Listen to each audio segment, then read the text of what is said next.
रात में सोते समय बहुत सावधान हो जाना चाहिए उपासक को। वैसे तो हर समय सावधान, पर सोते समय ऐसे सावधान होना चाहिए जैसे मृत्यु के समय योगी जन अपने सारे इंद्रियों को समेट लेते हैं और अपने स्वरूप में, अपने प्रीतम के स्वरूप में लगा देते हैं। तुम रोज शयन के समय ऐसा अनुभव करो, मैं नींद में जा रहा हूं या मृत्यु में जा रहा हूं, इसमें कोई फर्क नहीं पड़ता। पता नहीं आंख खुले कि ना खुले। कितने ऐसे हैं कि सोते ही रह गए। आप अब बेहोशी की हालत में जा रहे हैं, नींद में जा रहे हैं, तो एक समय रखो कि आप अपनी शैया पर इतने समय ही जाएंगे। एक नियत समय रखो। हमने देखा है साधकों का एक समय होता है कि 10 बजे हमें लेट जाना है, सोना नहीं, लेट जाना है और लेटे हुए भगवत चिंतन करना। अब जब सो गए तो सो गए, नहीं सो गए तो उसमें हमें टेंशन नहीं लेना, या अभी नींद नहीं आई, 10:30 बज गए, 11 बज गए, ये नहीं। आंख मूंदी, मंत्राकार वृत्ति, तो बिना नींद की गोली के सो जाओगे। यह है ऐसा, भजन में मन लगाओ सो जाओगे। जिनको नींद ना आती हो उनके लिए सही दवा है, आप नींद का चिंतन न करके प्रभु का चिंतन करने लगो, देख लेना आप कब सो गए पता नहीं चले। और अगर सौभाग्य से नींद ना आई तो नींद में जो इंद्रियों को पुष्टता मिलती है वो होता है संसार का विस्मरण। नींद में खास बात क्या होती है कि संसार का चिंतन छूट जाता है, फिर वो मस्त हो जाता है। उसमें जो ऊर्जा शक्ति वो जागृत होती, संसार के चिंतन से ऊर्जा शक्ति नष्ट होती। तो 4 घंटे 5 घंटे संसार के चिंतन से रहित पड़ा रहा सुषुप्ति में, तो उसे ऊर्जा शक्ति फिर आ गई। और अगर 4-5 घंटे आप प्रभु के चिंतन में रहे तो संसार का चिंतन छूटा, आनंद सिंधु का चिंतन हुआ। तो ये नहीं होगा कि आज रात्रि सोया नहीं तो बहुत टेंशन है, परेशानी, ऐसा नहीं होगा। भीष्म जी आज्ञा करते हैं रात्रौ च कृष्णम। ये बहुत सावधानी की बात, प्रायः इस सावधानी में नहीं रहा जाता। बचपन से सदगुरुदेव भगवान ने यही शिक्षा दी थी, गुरु कृपा से ऐसे उपदेश मिले थे। सोते समय कोई वार्ता नहीं, कोई अन्य चिंतन नहीं, चुपचाप अपने मन को हटाकर केवल इष्टमय करो। कब नींद आ जाती है इसकी चिंता मत करो, इष्टाकार वृत्ति करके ही सोना चाहिए। तो आगे जो लिखा है पुनरुत्थिताये, जब उठो तब वैसी वृत्ति, तो कुछ दिन बाद स्वाभाविक हो जाएगी, स्वाभाविक हो। अपने तो इतना तक देखा है कि जैसे आधा पद में होश रहा और निद्रा आ गई, तो जब चेतना आई तो उसी पंक्ति से, जहां से होश गायब हुआ था उसी पंक्ति से जागरण प्रारंभ हुआ। ऐसा ही जब ऑपरेशन के समय बेहोश किया गया था तो उनसे कहा था हमें बता देना कुछ मिनट पे, तो उनका हाँ लगाने वाले इंजेक्शन और कुछ ही सेकंड में इसका असर, बस। तो जो पद चलाया था, जब होश आया था तो वही पद चल रहा था, मतलब बेहोशी में वो पद अपना अधिकार किए हुए था। ऐसे नींद भी तुम्हारी भजन हो जाएगी, समाधि हो जाएगी, यदि आप सोते समय प्रभु का चिंतन करेंगे। बहुत ही सावधानी की बात है। यदि इस जन्म में परम लाभ लेना चाहते हो तो इस श्लोक को अपना जीवन बनाओ। कृष्णव्रताः, हमारा जीवन का एक ही व्रत है कि हम अपने प्रीतम का भजन नहीं छोड़ेंगे, अखंड भजन। हमें ये नहीं देखना कि उपांशु मानसी को इसमें कितने गुना, हमें गुना बना नहीं देखना। हमें अपने प्रभु को बोलना नहीं। भजन में मन नहीं लग रहा, पद गा रहे हैं, जोर जोर से चिल्ला रहे हैं, नाम कीर्तन, हमें अपने प्रभु से जुड़े रहना है। कृष्ण व्रताः कृष्ण मनुस्मरन्तो, हमारा निरंतर स्मरण चले, बस ये प्रयास रखना है। जब निरंतर स्मरण की बात कह दी तो फिर आगे कुछ कहना नहीं चाहिए, पर खास बात इसीलिए कहा जाता है कि आप समझ जाओ। रात्रौ च, जब कोई भी ब्रह्मचारी, कोई भी उपासक, कोई भी बैरागी त्यागी महात्मा सोते समय सावधान हो गया तो उसकी रात्रि बहुत गलत जाएगी। खास जब आप सैया पे शयन करते उस समय असावधानी हुई तो विकार छा जाएगा, ध्यान रखना।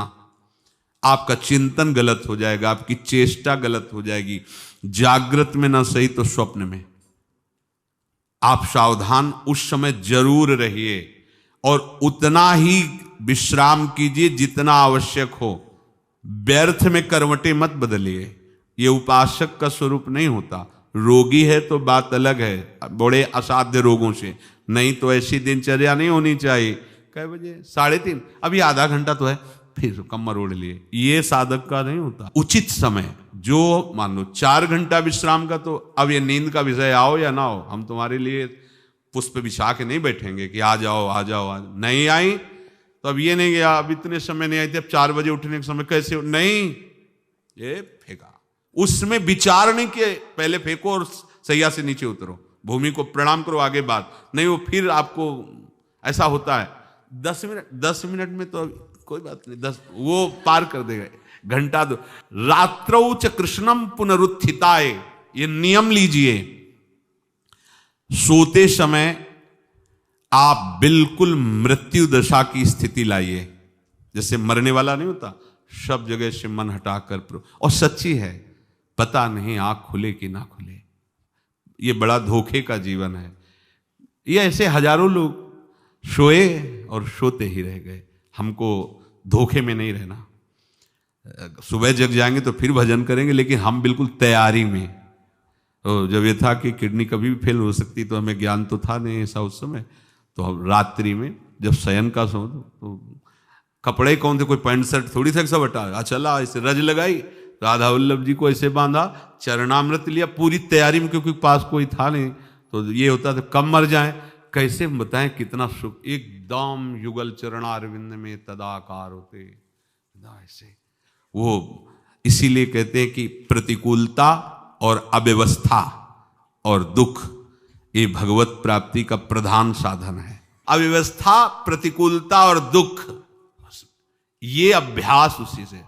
जब शाम के शयन करते तो पहले वृंदावन को प्रणाम करके, और ऐसे भावना में प्रिया प्रिया कहते कि जैसे भी आपके हैं, अगर शरीर छूट जाता है रात्रि में तो आप धोखा ना करना, आप बुला लेना अपने। और कैसे बताओ उस समय कैसे भाव होते थे, कोई पास नहीं, कोई सुविधा नहीं, 1 रुपया नहीं, तो एकदम दैन्यता, एकदम कितना सुख मिलता, वो एकदम केवल भगवद आश्रित। तो रात्रौ च कृष्णम पुनरुत्थिताय, ये बहुत पकड़ने वाली बात है। रात्रि के समय कोई और चिंतन न बनने पावे। देखो अभ्यास, और उस समय खास करके विषय चिंतन बनता है, ध्यान रखना। दिन भर लड़ते रहोगे इंद्रियों से, और जब आप शयन के समय जाओगे तब वो अवसर ढूंढेंगी और आपको विषयों में फंसाने की चेष्टा करेंगी। कोई क्रिया या पूर्व में कोई क्रिया या कोई दृश्य या कोई बात, अगर कहीं मोबाइल से मित्रता है और बगल में रखा है तो भूल जाओ, रात्रौ च कृष्णम पुनरुत्थिताच। जब तक नींद नहीं आती तब तक फिर वो ऐसी सामग्री डाल देगा कि वो बर्बाद हो जाओगे। साधक मान लो, हमारी प्रार्थना मान लो, हम मानते हैं कि आज के समय में यंत्र का बहुत बड़ा प्रभाव है। अब यंत्र का प्रभाव देख लीजिए, यही छाती पे मोबाइल होगा, यही धड़कन के साथ वो घंटी बजे और कुछ नहीं। ऐसा भगवान का खेल रचा है। और इसमें सबसे खतरनाक बात है कि आप जो चाहो देख सकते हो, जहां चाहो, जैसे विश्व की पूरी बात, पूरा विश्वात्मा है, ये विश्वात्मा स्वरूप है, सर्च करो देख। अब अगर साधक सावधान नहीं है तो समाज में तो ऐसे कट गया। अब एकांत में जब शयन के समय गया, उस समय मन आपको फंसाने की चेष्टा। प्रार्थना है, अगर आपके पास मोबाइल हो तो एक उसका समय रखो।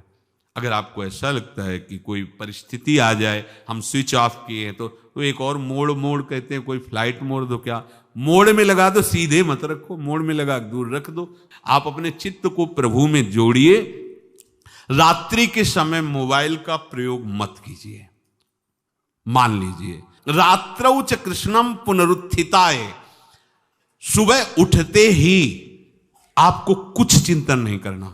सबसे पहले उठते ही, यदि आपके अभ्यास में आ गया तो ऐसा ही होगा, नहीं तो आपको पहले सदगुरुदेव भगवान का प्रणाम नमस्कार और कुछ भक्तों का, और फिर नाम जप, भले 5 मिनट ही करो, अपने आराध्य देव का सुमिरन, फिर अपनी दिनचर्या करो।